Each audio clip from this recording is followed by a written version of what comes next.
السلام عليكم ورحمة الله.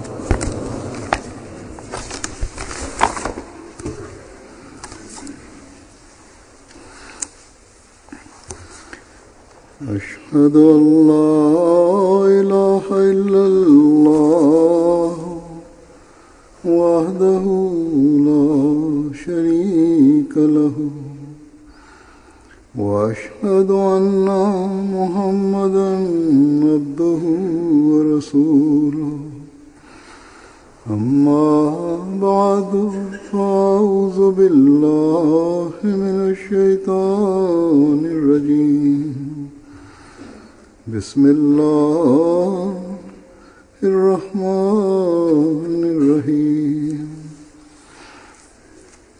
الحمد لله رب العالمين الرحمن الرحيم مالك يوم الدين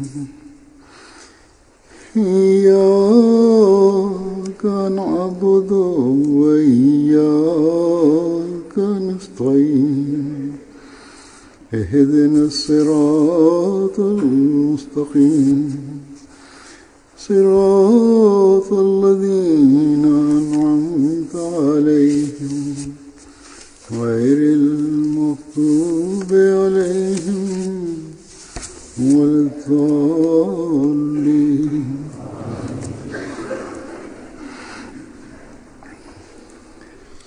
El santo profeta Muhammad sallallahu alaihi wasallam dijo en una ocasión que el signo de un verdadero creyente es que el verdadero creyente es aquel que desea que lo que desea para él lo desea para su hermano. Es un principio de guía que puede poner las bases de la fundación del amor y la conciliación desde el ámbito doméstico hasta el ámbito internacional. Acabaría con los conflictos, suaviza los corazones y nos llama la atención para que cumplamos u otorguemos los derechos de los demás, de nuestros semejantes. En múltiples ocasiones, dice Hazur, cuando expongo este tema, la gente queda muy impresionado, pero nuestro propósito no solo es impresionar a los demás diciéndoles buenas cosas, sino que tenemos que demostrar la belleza de cada ordenanza o mandamiento islámico a través de nuestros actos, porque nos pueden cuestionar que es muy bien, lo que decís es muy bonito, pero ¿cuántos de vosotros cumplen lo que estáis diciendo? Y cuando llegue la ocasión, no mostráis egoísmo. La belleza de algo se muestra cuando quien dice algo también lo practica. Este sería el sello distintivo. La gente no se verá satisfecha escuchando nuestras diferencias, mientras que nuestras obras y nuestros actos no sean iguales. La gente no solamente escucha, sino que nos observa. Durante, dice Azur, el viaje que hice en Alemania en el último sermón del viernes, mencioné que con objetivo de la inauguración de la mezquita vino el comisario local de aquella zona y objetó que no erais decorosos con las mujeres porque no les estrecháis la mano. Cuando le contesté con detalle, esta persona, expresando sus comentarios, dijo que es verdad que cada uno debe tener la libertad de actuar según lo que dice su religión o sus tradiciones, y debe ser así, mientras que no se dañen los intereses del país o del público en general. Pero dijo, además, que está muy bien, esto lo ha dicho vuestro Jalifa, pero la realidad de este hecho lo comprobaremos si veo que los Ahmadis jóvenes cumplen o no con esta injunción, o que la mayoría de los Ahmadis cumplen con ello. Es decir, cuando hablamos desde el punto de vista de la religión y decimos que digamos hay una cualidad moral que es superior y los demás nos observan y nos monitorizan viendo cómo actuamos. Nadie puede negar que lo que el Santo Profeta Muhammad sallallahu alaihi wasallam dijo para establecer las altas cualidades morales de los creyentes es que ser verdaderos creyentes será certificado cuando mostréis altas cualidades morales y los estándares de las emociones, las empatías, alcancen un nivel muy alto, es decir, tengamos sentimientos finos por los demás. ¿Cuáles son estos estándares? Ese estándar está fijado por lo que a ti te gusta, deseárselo a los demás.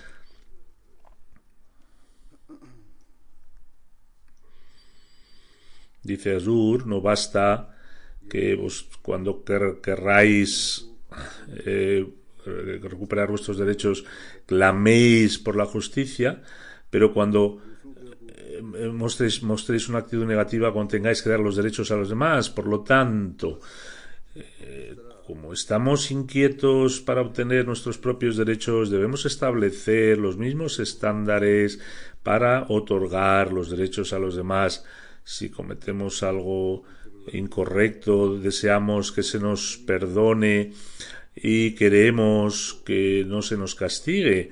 De la misma manera, dice Azur, cuando alguien comete la misma ofensa y, digamos, no es un criminal habitual o una persona que transgrede de forma habitual, debemos adoptar el mismo comportamiento como lo que nosotros deseamos para nosotros y deberíamos perdonarle. Es verdad, si está cometiendo una ofensa que es en contra de una comunidad o en contra del interés de una nación, entonces esto constituiría un crimen contra la nación y por lo tanto serían las instituciones y no los individuos o no un individuo quien debe decidir sobre su castigo. De cualquier forma, lo que intento decir es que mirando las relaciones diarias, las interacciones diarias de la sociedad,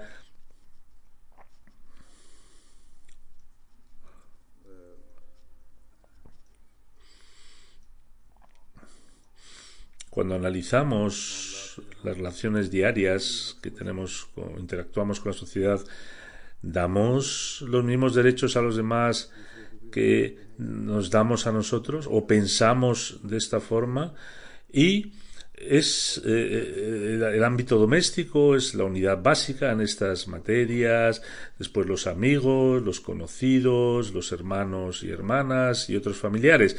Cuando este pensamiento se transfunda en una escala pequeña, en un círculo limitado, entonces este mismo pensamiento penetraría en la sociedad en una escala más amplia. Se acabarían los egoísmos, habría más digamos conversaciones sobre dar derecho, la tendencia hacia el perdón crecería y también la tendencia a castigar se disminuiría. Allah Ta'ala también ha puesto este ejemplo en la inclinación hacia perdonar Allah Ta'ala ha considerado más el perdón o apoyado a la intención a perdonar para que seamos respetuosos sobre los derechos y las necesidades. Allah Ta'ala dice en el Santo Corán, en capítulo 3, 135, es que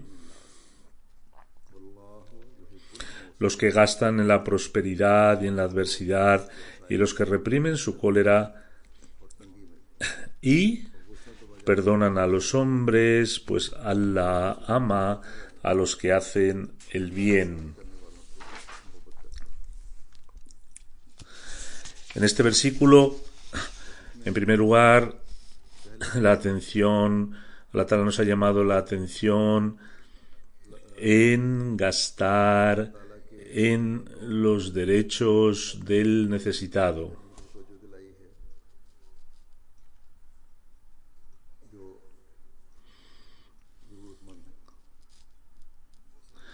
El benefactor es aquel que ayuda a los demás, que actúa bajo actos nobles, camina por la bondad y observa el taqwa, que es el temor de Dios. El que permanece en la bondad y beneficia a los demás por ganar el contento de Allah, siguiendo el camino del taqwa, definitivamente es altruista, dando derechos, otorgando los derechos a la creación de Dios. Él gasta de forma visible y de forma oculta para conseguir el contento de Allah, y cuando esta condición se cree en el ser humano, ya no muestra egoísmos, no malpiensa o no desea la maldad para su hermano, y estas gentes comienzan un progreso espiritual y se unen junto a los que Allah Ta'ala ama, Allah Ta'ala les quiere.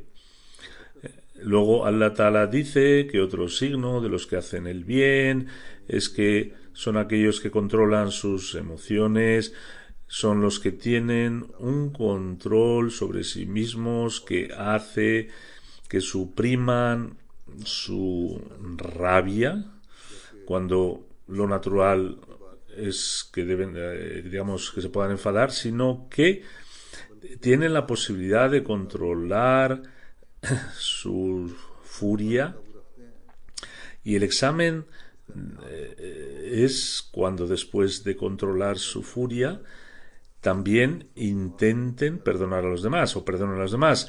Este aspecto no es algo trivial, dice Azur, que las emociones de cualquier tipo de enfado y revancha puedan ser suprimidas del corazón, es decir, que uno pueda expulsar estas emociones de enfado y revancha.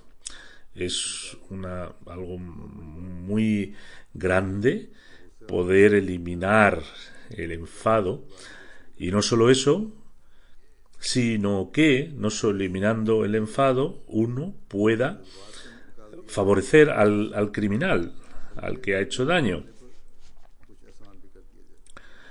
Es algo extraordinario. Sin embargo, Allah Ta'ala quiere que estas cosas, estas características se desarrollen en los creyentes. Hay un incidente relacionado con Hazrat Hassan, Dios esté contento con él, que su esclavo, su empleado, hizo algo mal y se encolerizó.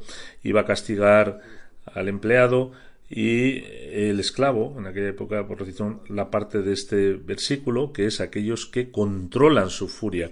Hazrat Hassan paró, iba a levantar su mano para castigarle, y bajó su mano. El esclavo, el empleado, al ver que había hecho efecto este versículo, dijo: y aquellos que perdonan a los hombres. Hazrat Hassan, al escuchar esta otra parte del versículo, le perdonó y le dijo: te perdono porque esto es lo que Allah quiere. Aún más se envalentonó el esclavo y dijo que Allah Ta'ala ama a aquellos que hacen el bien, a los que hacen el bien a los demás. Y al escuchar esta parte del versículo, Hazrat Hassan le dijo: mira, te libero y ve donde quieras ir, ya no perteneces a mí. Esto es lo que el cariño de Allah Ta'ala, los que buscan el cariño de Allah Ta'ala, adoptan este taqwa, este temor de Dios, y muestran esta conducta, y es que no solo perdonan a los criminales, a los que han transgredido, sino que también les favorecen. Hablando de este versículo, el Santo Mesías Prometido, al-Islam, dijo en una ocasión que debéis recordar que una persona que es severa y se encoleriza de forma rápida, de su boca no se pueden expresar palabras sabias y con significado, el corazón se llena de ira y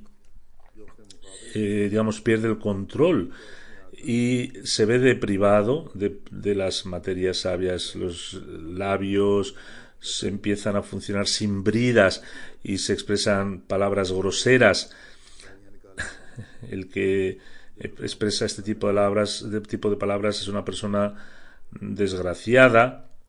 Y dice el Santo Mesías Prometido, estas palabras sabias, el pensamiento sabio, pensamiento profundo, las palabras que a Allah Ta'ala le gusta, ellos se ven desprovistos.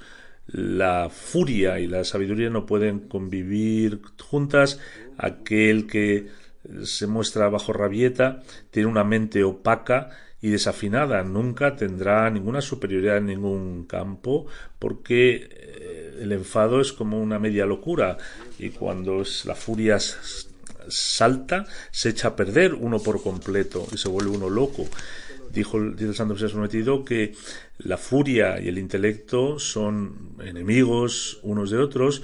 Una persona inteligente no puede ser razonable, no permanece la inteligencia, el sentido común. Sin embargo, cuando uno es paciente y muestra perseverancia, recibe una luz en sus facultades de pensamiento y de percepción. ¿Cómo el corazón y la mente están oscuros en el estado de la furia y la rabia y la turbulencia, de las tinieblas nace tiniebla? Es decir, las enseñanzas del Islam están llenas de sabiduría, y dice Azur que incluso cuando alguien está en contra de alguien o de algo, de una persona, en el tema de algún castigo, si alguien está en contra de alguien y se toma una decisión, esta decisión se alcanza con un pensamiento profundo y no dejándose llevar por emociones turbulentas. Hay momentos en los que hay que castigar, uno tiene que ser estricto, pero no en un momento de furia o rabia. Esto no es legítimo. El Islam tiene un concepto de castigo, existe el concepto del castigo, pero hay reglas y regulaciones para ello. Castigar bajo el efecto de la furia o la rabia le lleva a uno fuera de la sabiduría y la justicia. Por esta razón, el Santo Mesías Prometido, al-Islam, dijo que si castigáis a alguien bajo una furia turbulenta, endurecerá vuestro corazón, y cuando los corazones están endurecidos, las palabras de sabiduría, el entendimiento profundo de una situación no permite que no se pueden expresar palabras de sabiduría y profundo entendimiento de una boca cuyo pensamiento está desafinado. Entonces Allah Ta'ala ha dicho que, teniendo la mente fría, decidir si castigar o no a la persona. Para controlar la furia uno tiene que tener la cualidad de ser paciente, y necesitamos incrementar el estándar de paciencia. Dijo el Santo Mesías Prometido que aquellos que tienen paciencia son iluminados y reciben la guía de Dios y tienen una luz que les guía. Si un creyente, utilizando la sabiduría, decide sobre algo, entonces no hay prisa a la hora de tomar la decisión, aunque dices mostrando paciencia, aunque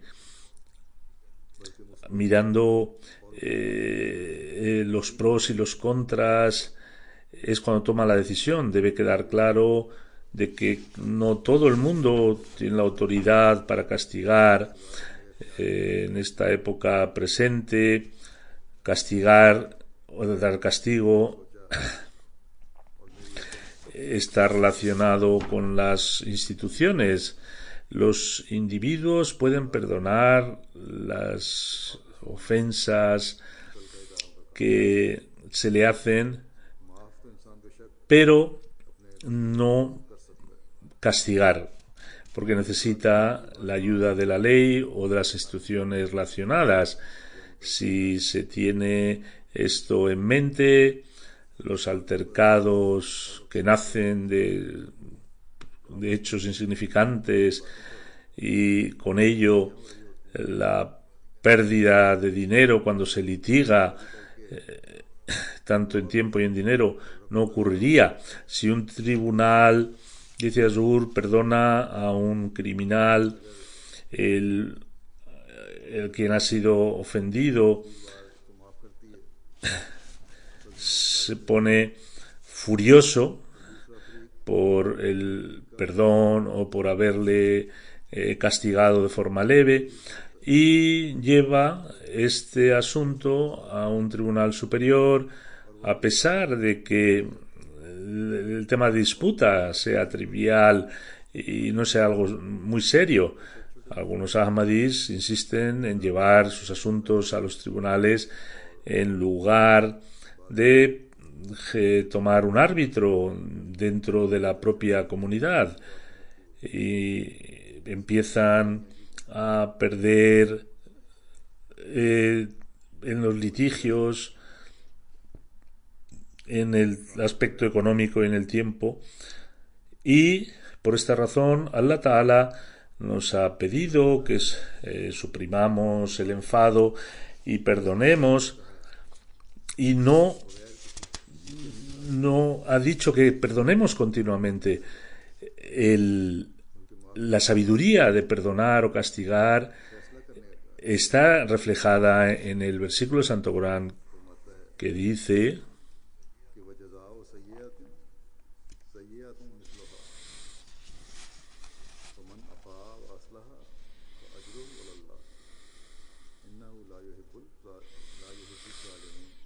dice el versículo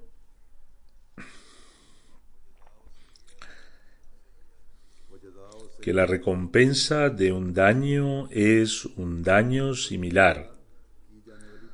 Más quien perdona y su acto produce la reforma, esta es la condición, tendrá su recompensa con Allah. En verdad, Allah no ama a los inicuos.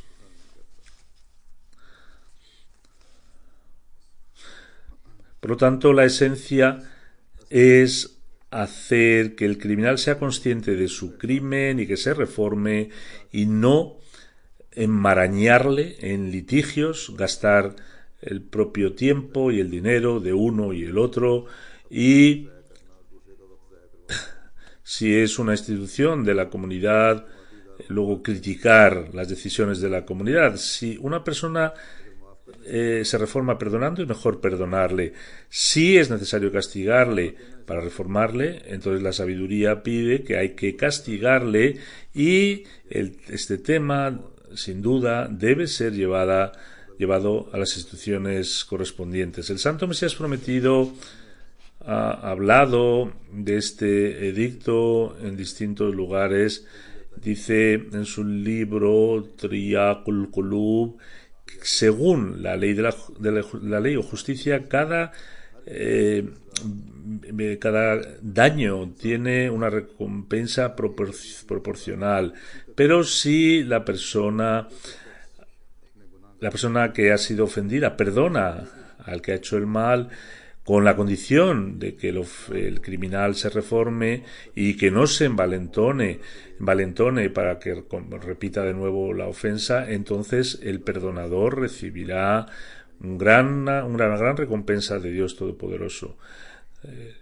En el libro Barahine Ahmadiyya dice que la justicia demanda que el ofensor, el criminal, reciba un castigo proporcionado, pero si el perdón se ejercita con la reforma y no conlleva malos resultados, entonces Allah Ta'ala dice que perdonar es mucho mejor. Perdonar se hace cuando uno intenta reformarse, y la explicación es que no genere más mal el perdonar. Si no se produce un daño, entonces Allah Ta'ala dice que la recompensa del que perdona es mucho mayor.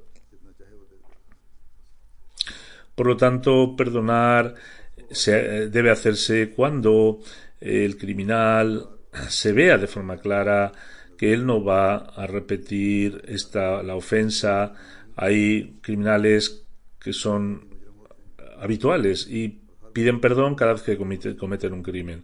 A esta gente es necesario castigarla.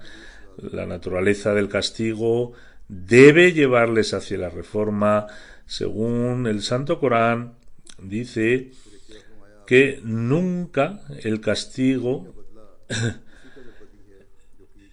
es decir, el que está explicando este versículo, es decir, que si uno perdona y con el perdón se produce la reforma, entonces es mejor que, según el Santo Corán, nunca dice que debemos castigar en todos los casos, ni el Santo Corán nos dice que debemos perdonar en todos los casos.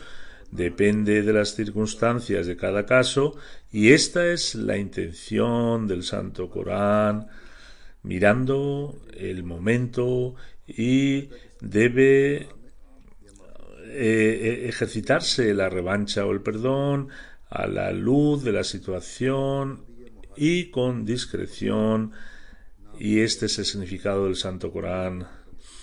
No vale que sin ningún tipo de de juicios se le castigue sin más o se le perdone sin más.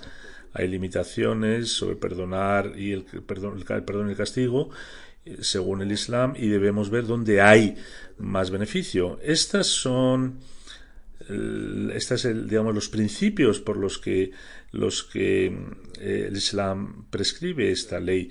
Hoy día vemos que en el mundo que cada crimen se castiga y a los criminales se les mete en las cárceles para que se reformen, pero los analistas de estos países avanzados, desarrollados, ya escriben que los criminales, cuando salen de las cárceles, se ven más involucrados incluso en los crímenes. La razón es que tanto los que castigan como los criminales están actuando bajo los cánones de la ley y no tienen ningún temor de Dios. En cualquiera de los casos, a los creyentes se les ha dicho que deben inculcar el hábito de perdonar, y las decisiones deben ser basadas según la naturaleza del crimen y el comportamiento y el pasado del criminal. No puede ser que se perdone de forma continua, ni que bajo el efecto de la rabia uno continúe castigando continuamente, porque si continuamos castigando nacerán más discordia y rencor y se crearán paredes de odio, y la paz no podrá haber paz dentro de la sociedad. Cuando examinamos la atmósfera social en nuestro entorno, observamos que las víctimas que han sido injuriadas, piden de forma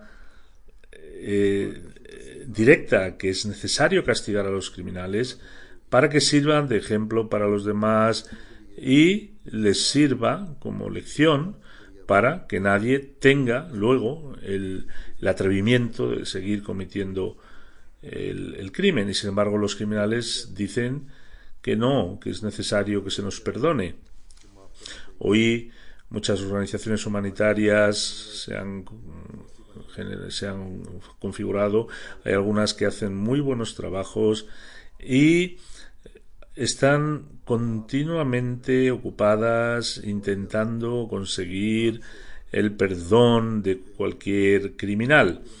De forma similar, estos criminales que saben o conocen un poquito sobre las ordenanzas de Dios demandan que deben ser perdonados porque Dios perdona. Independientemente del beneficio de la comunidad, piden que cada uno de ellos debe ser perdonado de forma individual, así como también por parte de la comunidad.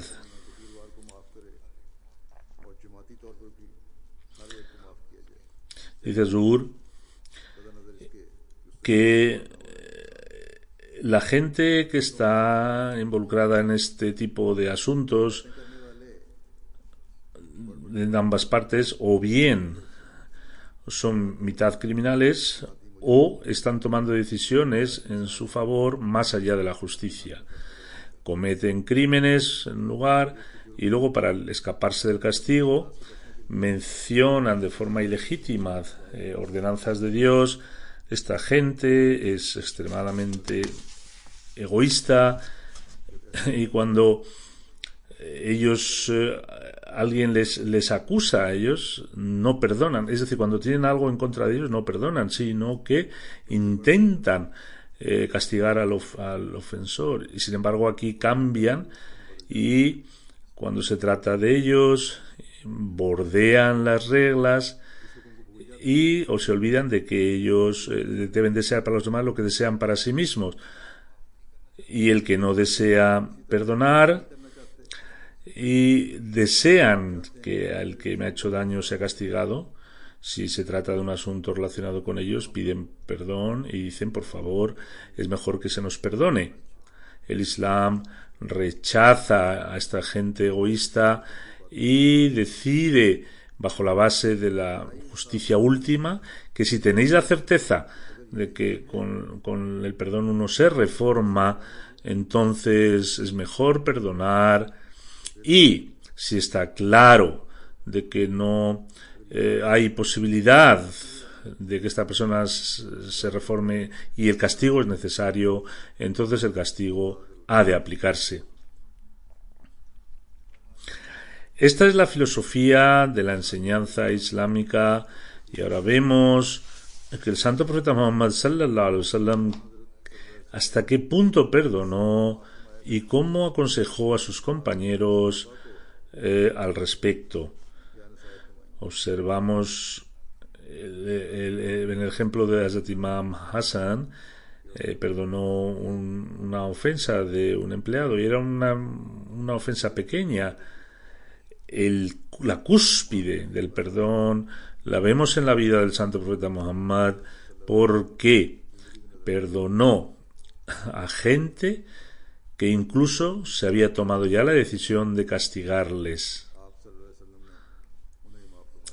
Él no perdonó a criminales de otros, sino que perdonó a asesinos de su familia, de sus propios hijos, porque se habían reformado.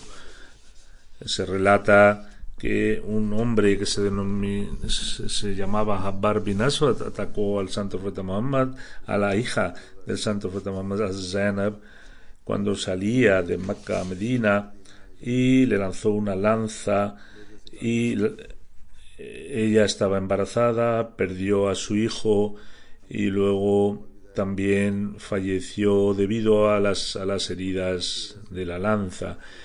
Debido a este crimen, Habbar fue sentenciado a muerte en la conquista de Mecca. Esta persona huyó y luego más tarde retornó a Medina, y cuando fue delante del santo profeta Muhammad le dijo: por favor, pido su clemencia. Primero, por miedo, yo huía de usted, pero su perdón y su misericordia me ha traído de nuevo. Oh profeta de Dios, éramos ignorantes y adoradores de ídolos. A través de usted, Dios nos ha salvado de la muerte. Siento vergüenza, reconozco mis faltas. Por favor, perdóneme ignorando mi ignorancia. El santo profeta Muhammad sallallahu alaihi wasallam perdonó al asesino de su hija y dijo: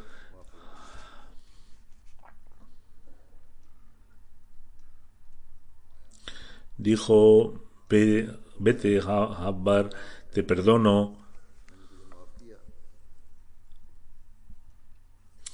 Y dijo que es un favor de Allah que tú has aceptado el Islam.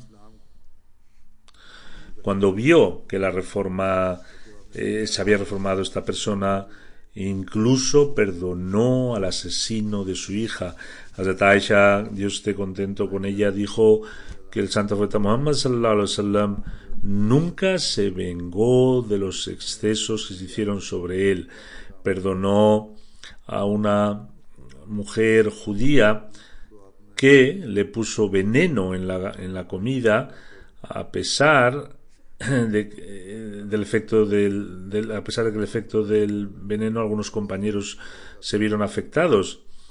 Hind, dice Azur, que era la esposa de Abu Sufyan en la batalla de Uhud, mutiló el cuerpo de Hazrat Hamza, el tío del santo profeta, y cortó sus nariz, sus orejas, y luego le sacó el hígado y lo comió en la batalla de Mecca. Cuando entró en Mecca, también hizo Bait.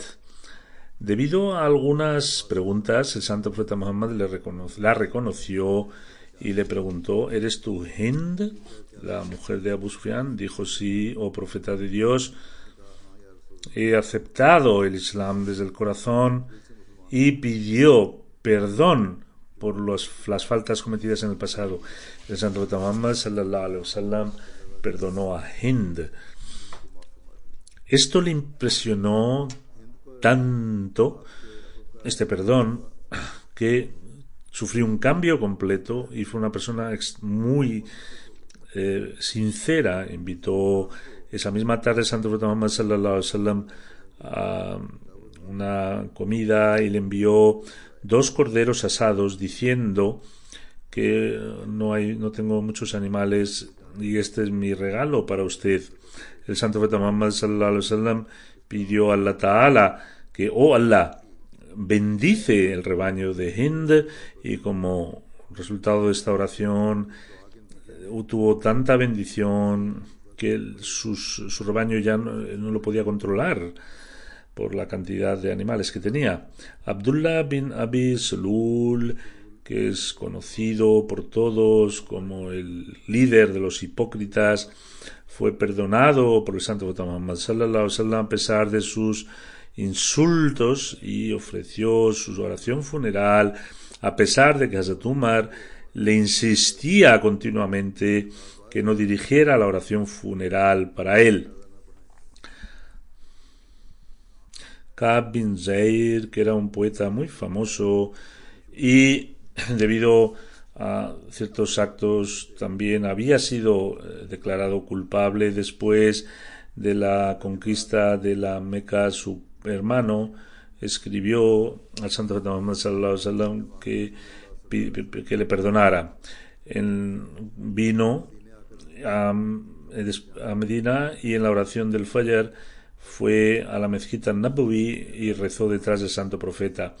Después de las oraciones, el santo profeta Muhammad sallallahu alaihi wasallam se presentó delante y le dijo: profeta de Dios, Ka'b bin Zair ha venido arrepentido y está pidiendo perdón. Como el santo profeta Muhammad sallallahu alaihi wasallam no le reconocía por su cara, Ka'b le preguntó si permite el hermano, le presento. Dijo sí, y dijo quién era Ka'b. Dijo que, oh profeta de Dios, yo soy Ka'b bin Zaid, y un ansari, es decir, no era el hermano sino que era él mismo. Un ansar se levantó para matarle porque había sido sentenciado a muerte, y el santo profeta Muhammad dijo que no, que ha venido para pedir perdón, dejadle. Ka'b recitó un poema al santo profeta Muhammad sallallahu alaihi wasallam, y el santo profeta apreció esta poesía y le dio también su manto. Este era el estándar del perdón. Ahí no solo les perdonaba, sino que les daba incluso premios y oraciones para ellos. En la vida del santo profeta Muhammad sallallahu alaihi wasallam hay innumerables ejemplos de perdón. Había llegado a una cúspide del perdón que un humano se queda extrañado. El santo Mesías prometido dice que aquellos que son cercanos a Dios son insultados, son maltratados, pero se les denomina a ellos los que evitaban a los ignorantes. El hombre perfecto, nuestro santo profeta Muhammad sallallahu alaihi wasallam, fue maltratado continuamente, fue maldecido, se empleó todo tipo de lenguaje abusivo y todo tipo de excesos. Sin embargo, ¿cómo respondió? Hizo oración para ellos, y como Allah Ta'ala había prometido que si él ignorara a los ignorantes, su honor y su vida sería protegida por Dios Todopoderoso, esta gente de la calle no podrá atacarte. Así ocurrió, y sus oponentes no pudieron mancillar su honor, y ellos mismos fueron humillados y cayeron en sus pies o fueron destruidos delante de él. ¿Cómo aconsejó a sus compañeros para adquirir altos estándares de perdón? Voy a presentar uno o dos relatos. Una vez una persona vino con el santo Muhammad sallallahu alaihi wasallam y le preguntó si él podía castigar físicamente a su esclavo porque estaba haciendo actos incorrectos. El santo Muhammad dijo: no, perdónale varias veces. Debes perdonarle 70 veces por día, es decir, perdónale continuamente. Este es el estándar que ha sido fijado por el santo profeta Muhammad sallallahu alaihi wasallam para los empleados y los subordinados. Debe quedar claro que hoy no hay esclavitud, por lo tanto, se espera de un creyente que él trate a sus empleados de forma que cumpla con sus obligaciones. Es decir, tampoco vale que si un empleado no funciona bien se le perdone. La responsabilidad cae tanto en el empleador como el empleado. Y el empleado debe cumplir con las responsabilidades que se les exige. Es una orden que afecta a ambos. El dueño no debe estar enfadándose por pequeñas cosas. También el empleado no debe aceptar la responsabilidad que se le ha encomendado. Hablando del perdón, el santo Mesías prometido dice que el propósito de preparar esta comunidad es que el taqwa, el temor de Dios, penetre en la lengua, en los oídos, en los ojos y en cualquier parte del cuerpo. La luz del taqwa, que esté dentro y fuera de su cuerpo, que sea un gran ejemplo del comportamiento elegante y que no y que abandone la furia y el enfado. Dice el Santo Mesías Prometido que he observado que la gente de mi comunidad aún mantiene el defecto del enfado por pequeñas cosas. Nace el rencor y deseos maliciosos y comienza a pelearse. Esta gente no tiene una relación con la comunidad. Dice, yo entiendo, comprendo qué dificultad hay que si alguien te insulta, el otro permanezca callado y no le responda. Cada reforma de la comunidad comienza primero con la propia conducta. Es necesario que en principio se muestre paciencia para progresar en el entrenamiento. La mejor forma es que si alguien te insulta, debes pedir por él con un corazón dolorido. Es decir, primero debemos entrenarnos nosotros mismos. Y para ello debemos orar a Dios para él, para que Allah le reforme y no haga crecer los deseos maliciosos en su corazón. Dice más adelante, Dios no quiere que el sosiego, la paz, la paciencia y la absolución, que son virtudes excelentes, sean reemplazadas por condiciones animales.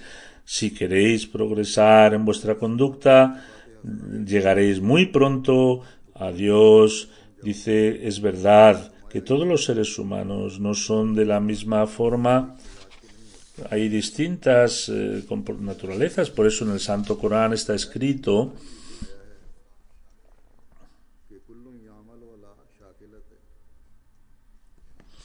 cada cual actúa según su propia forma, pero dice que hay personas, dice el Santo Mesías Prometido, que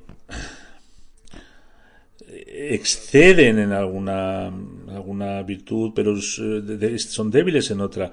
Si tienen una buena calidad, una cualidad moral, tienen otra que no es tan buena. Esto no significa que no se puedan reformar. Los seres humanos tienen distintas naturalezas, algunos tienen cualidades morales altas y tienen también a su vez debilidades, pero no es posible, o sea, estas personas se pueden reformar. Es decir, que hay distintas naturalezas humanas donde hay debilidades y también hay cosas buenas. Es decir, no solamente una persona tiene debilidades y no tiene cosas buenas. Ambas cosas son las que componen una persona. Pero el Santo Mesías Prometido dice que siguiendo las ordenanzas de Allah debemos intentar reformarnos y debemos seguir esas altas cualidades morales que son lo que componen a un verdadero creyente. Debemos estar continuamente vigilantes para reformar nuestras debilidades y debemos intentar hacer nuestra atmósfera pacífica, y para ello el principio que nos ha mostrado el Santo Muhammad sallallahu alaihi wasallam es que lo que tú deseas para ti, debes desearlo también para tu hermano. Que Allah Ta'ala nos permita que nosotros podamos conseguir estos estándares.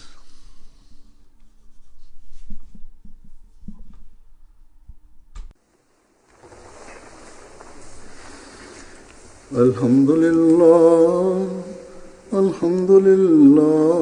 nahmaduhu wa nasta'inuhu wa nastaghfiruhu wa nu'minu bihi wa natawakkalu alayhi wa na'udhu billahi min shururi anfusina wa min sayyiati a'malina.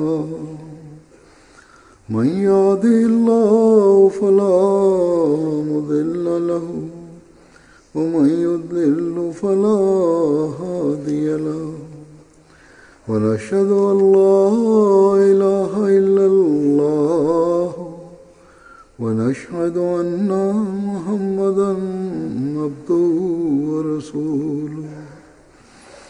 عباد الله رحمكم الله إن الله يأمر بالعدل